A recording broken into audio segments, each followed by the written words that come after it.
Welcome to the Jaron Jarvis channel. I am Jaron Jarvis. Today, I would like to introduce to you, tourists, monsters, and the Canadian Backroads. When I was 12, my family moved to a small farm in the Annapolis Valley. I have lived here for many years now. Over those years, I have gathered many interesting personal stories. Some are funny, some are sad, and some are downright terrifying. I'm going to share a few from the latter category with you today, if you listen. So, I like to take long walks after dark, especially in the summer, when the heat of the day makes the pavement hot enough to fry an egg. Now, the roads around here don't behave like your typical garden variety roads. Well, they do during the day. At night though, that's a different story. They like to confuse unwary travelers. If you let your guard down, you're liable to wind up turned around, and that often doesn't end well. I was lucky to have started my nocturnal adventures quite young. The roads don't particularly like confusing children, and even though a 12-year-old me considered herself quite grown up, the roads figured that I was young enough to spare the terror of getting lost. Since then, I've gained their respect. I've learned that if you respect the road and aren't too stupid, you shouldn't wind up too dead. As far as travelers go, I've escaped relatively unscathed. That isn't to say that I've never slipped up. I have a rather nasty scar on my back from the roads. It serves as a useful reminder that, no matter how much mutual respect we've built up over the years, I must not, under any circumstances, get cocky. I am not immune to their wrath. I may be smarter than those tourists who vanished last year, I may be physically stronger than them too, but it is still possible that I could meet the same fate. I remember that incident well. There was a family on vacation from the States. They were clearly city folks, just here for the sights and the beaches. They had gotten lost on their way to Upper Clements. I still don't know how they got so lost that they wound up here of all places. They made their way to the local inn and restaurant to ask for directions. I was having a beer and some seafood chowder when they showed up, restless and praying for a chance to see some sights. All heads turned when the family, all clad in matching t-shirts that said "I love Nova Scotia" next to a caricature of a fisherman. I guess they approached me because I was the least sketchy-looking local in the place, because they made a beeline towards me. Great. When I let them know where they were, the father decided that they were going to stay the night at the inn. That was fine. When his family begged him to go see the sightseeing, I started to get a bad feeling. When he looked to me, asking me to be their personal tour guide, and offering money, I identified the feeling. Dread. Yes, it was definitely dread. I politely told them no, but this guy was a real piece of work. This spoiled rich man had never been told no in his life, especially by someone who he perceived as some Canadian yokel. He offered me cash, and I declined again, firmer this time. His face started to turn from the pale white of a man who had never had to do hard work in his life to a deep, angry purple. He doubled the money. He wasn't taking no for an answer. My answer was still no. I still had most of my beer, and I was nowhere near done my chowder. The sun was almost gone when one of the other patrons noticed what was going on and stood up. The father, whose bark was apparently worse than his bite, scurried off in a huff, shouting something about finding things himself. I knew that this wasn't going to end well, but there wasn't really anything I could do to stop them. I finished my drink and ordered another. The next morning, I asked the innkeepers if the family had come back. They hadn't. The police never showed up. After all, they were headed for the Annapolis Royal area. Not here. That night, I got all the evidence I needed to know what happened to them. I was walking down a dirt road that didn't exist during the day, enjoying the smell of wild roses that climbed the trees beside it. I felt like the place was a reward of some kind, like the road knew about how badly the guy had treated me and wanted to say sorry about that jerk. Here are some flowers. Up ahead in the distance, I spotted a yellow light. It was a street lamp. Beneath it, there lay a bloody scrap of cloth depicting the caricature grin of a stereotypical fisherman. Now, the roads can be tricky. One day they're giving you flowers, and the next, you're being chased by some horrible creature from hell itself. I don't think that they have a concept of what a healthy friendship looks like. I'm pretty sure that this sort of thing is just a way of keeping me on my toes. I must say that I almost appreciate it in a way. If it were always flowers and calm seas, I would get bored of life fairly quickly. I'm fairly sure that the road isn't going to give me a fight I can't win, and that gives me the confidence I need going into battle. Now, I always carry around a stainless steel water bottle. It isn't just good for remaining hydrated. There are a number of dents from when I have used it to defend myself. Where the roads are concerned, it comes in quite handy for fighting off whatever they decide to throw at me. This was the case with the thing that gave me the scar. It was, as I said, the night after the roses and the t-shirt. It was colder than usual, especially since the day had been unseasonably hot. I was enjoying this bliss when I turned a familiar corner. The first thing I noticed was that there was a street light that had never been there before. It wasn't the typical cheap modern LED light either. It was an old gas lamp that looked as if it would fit in better on the streets of Victorian London. I stopped in my tracks, sensing danger. I turned off my music, hearing twigs snap from the woods on either side of the road. Something emerged from the trees, just barely illuminated by the lamp. It looked like a tall man dressed in black. There was something off about the way they were moving. I began to back off slowly, squinting to see which direction the stranger was headed. Based on the way their legs moved, it looked like they were headed away from me. I sighed with relief. No. Wait. They were getting closer. A knot of fear began to tie itself in my gut. I realized why their movements looked odd. Their legs were facing the wrong way. I turned on my heel and bolted back the way I had come, not even bothering to look behind me. I'm not sure how long I was running, listening to see if it was following me.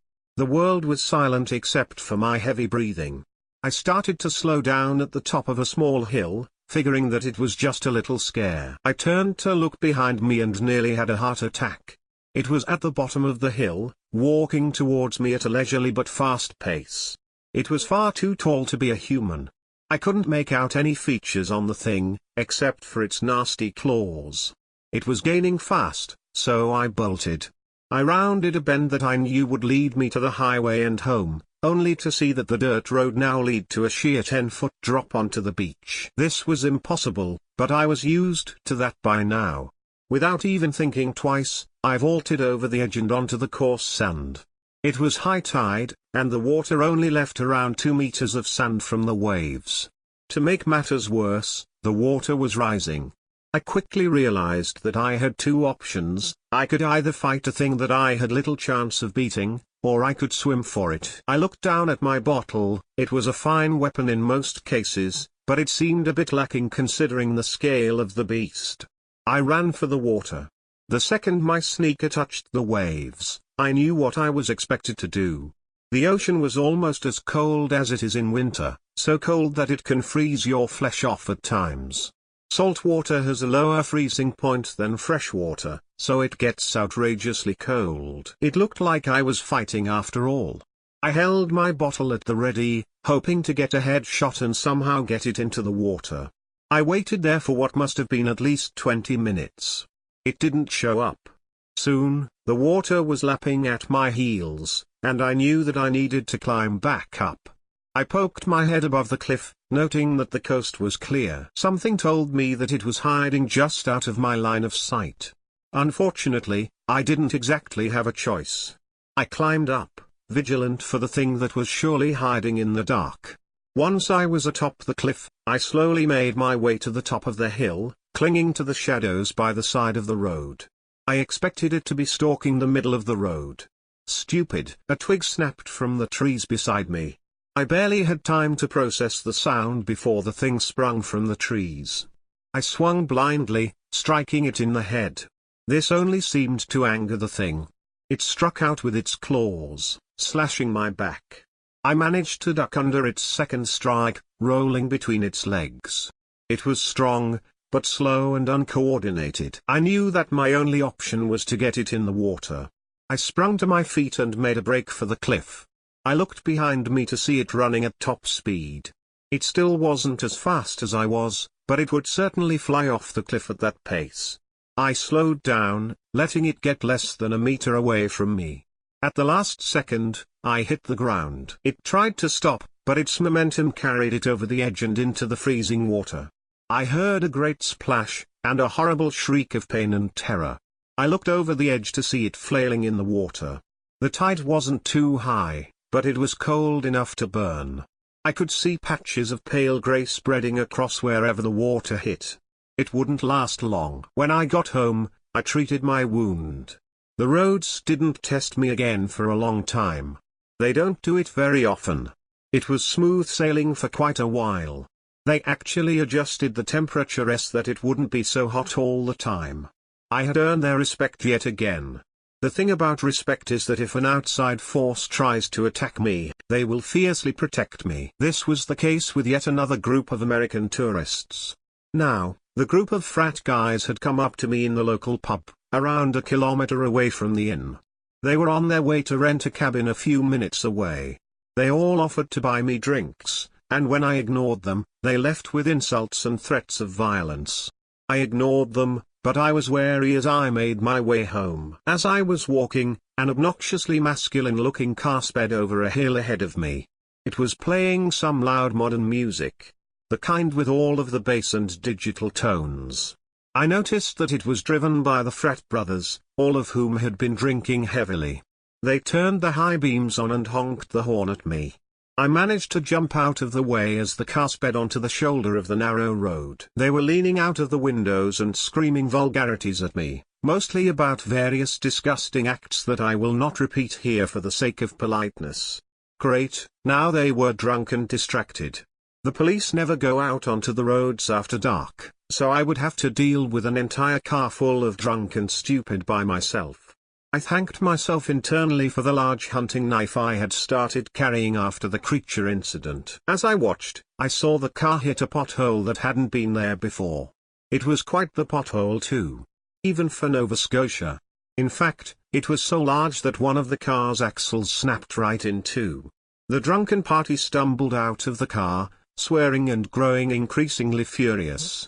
I tried to slink off without them noticing me, but one of them saw me making a hasty retreat, and suddenly their anger had a target. Well fuck. I gripped the hilt of my knife, water bottle at the ready in my other hand. There was going to be a confrontation, and even though I am much stronger than the average person, and they were drunk, I am still no match for 5 American football jocks. Maybe if I managed to disembowel one of them, the others would run away. That was the hope anyway. They started making their way towards me, their intentions perfectly clear.